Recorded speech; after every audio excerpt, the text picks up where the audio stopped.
2.95 to about 3.95% THC, but we actually took pictures which were published of the cannabis showing the stems and seeds from 3 joints, and it was not pretty.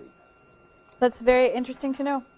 Just considering these people are smoking a huge amount of cannabis for 11 years, and potentially the quantity of what they're consuming is increased because of the poor quality, that if those patients had access to higher quality cannabis and were able to therefore smoke less, that the respiratory system is going to be...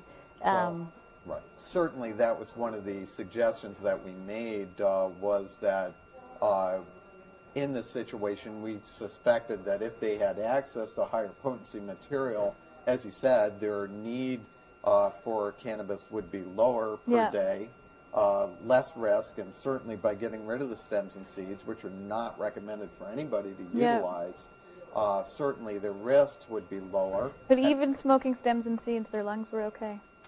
Relatively speaking. That's interesting. Yeah, it was surprising. I would say, in fairness, that I don't recommend smoking as a delivery device for clinical cannabis. Rather, I recommend alternative delivery techniques, which would include oral use, use of sublingual tinctures, or vaporizers if somebody wishes to get a quick result. Tell us about your role with GW Pharmaceuticals.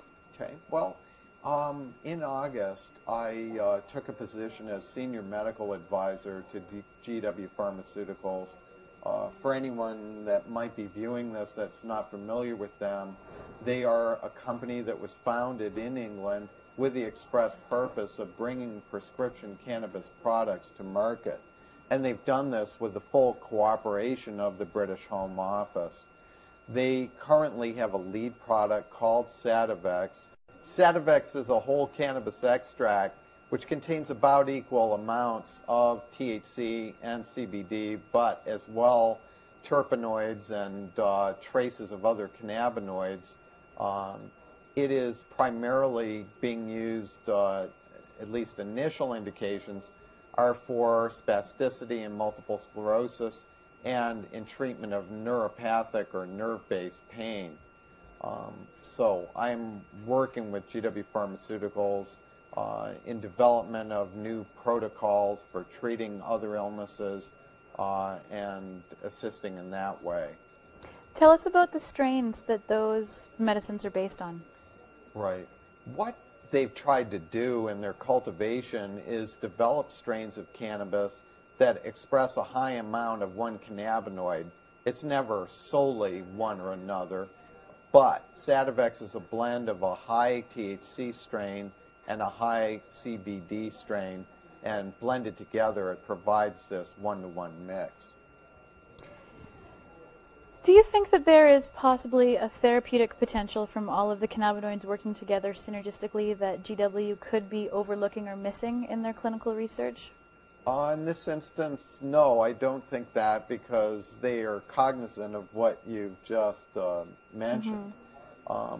This is one of the ideas, the thing that distinguishes a whole cannabis or a cannabis extract from marinol, which is pure THC by itself. In my neurology practice, I had occasion to use a great deal of marinol, and it was pretty unsatisfactory for most patients.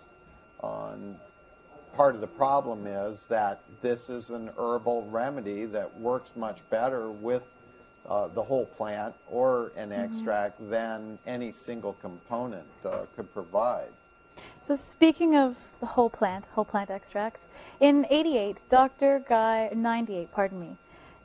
said that he thought that there may be a need to do a comparative study between the extracts and smoked whole plant cannabis. Is GW still planning on doing that kind of clinical comparison between the two delivery methods? I'm not aware of any immediate plans to do that. In a situation such as this, it really would depend on regulatory authorities as well, but I'm not aware of a plan of that type. So just to go back to a statement that you made a few minutes ago about feeling that the alternate delivery systems to smoking are the more appropriate methods for the clinical application of cannabis. With the findings that you found in your study of the people that had been using cannabis for upwards of 11 years, and there was no significant or even respiratory damage that you found, why is it that you think that the smoking cannabis is not as efficient as some of these other methods for the delivery of medical cannabis? Right. Well, we need to make a couple of distinctions. It is efficient, and what a person could say about smoking cannabis is that it's very quick, so that it is very easy for a potential patient to titrate their dose. Certainly, in our study, we did show some pulmonary sequelae, some effects of this, and it has been shown that chronic cannabis smokers do tend to have some degree of cough or phlegm, and even some changes in their bronchioles when they've had tests done.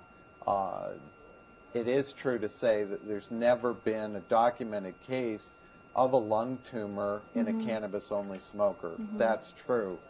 But it is true to say, on the other hand, that there is some mild pulmonary change and risk to smoking. So that's one major point. The other major point is that although, for example, in the U.S., the Food and Drug Administration would have the right, if they wished, to approve smoking of cannabis or another herb as a delivery device, as a practical issue, they will not likely ever do that, because it is known that although there hasn't been a case of a lung tumor in a cannabis-only smoker, there are potential carcinogens that are created from cannabis through the process of smoking. Do you believe that a patient should have their choice of delivery system, be it an inhaler, a patch, a suppository, or incinerating cannabis?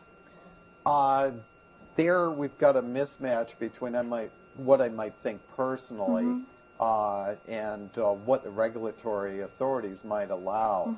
So this is a situation where, if you ask me, is this up to the company? No, it isn't. It's up to the regulatory authorities. Okay. Give us sort of an overview of some of the pharmaceutical medications that may be replaceable with cannabis-based medicines. Well, I'm going to speak generically, and rather not by brand name, but let's take the example of muscle relaxants for spasticity and multiple sclerosis.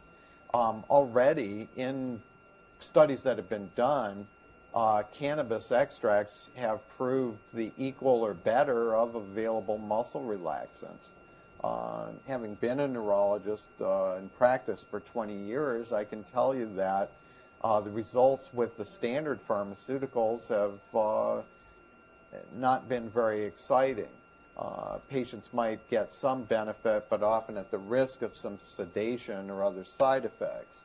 My expectation will be that cannabis or cannabis extracts can do a much better job there. And this is based not only on what I've seen from testing, but also my experience with patients in my practice that use cannabis in one form or another.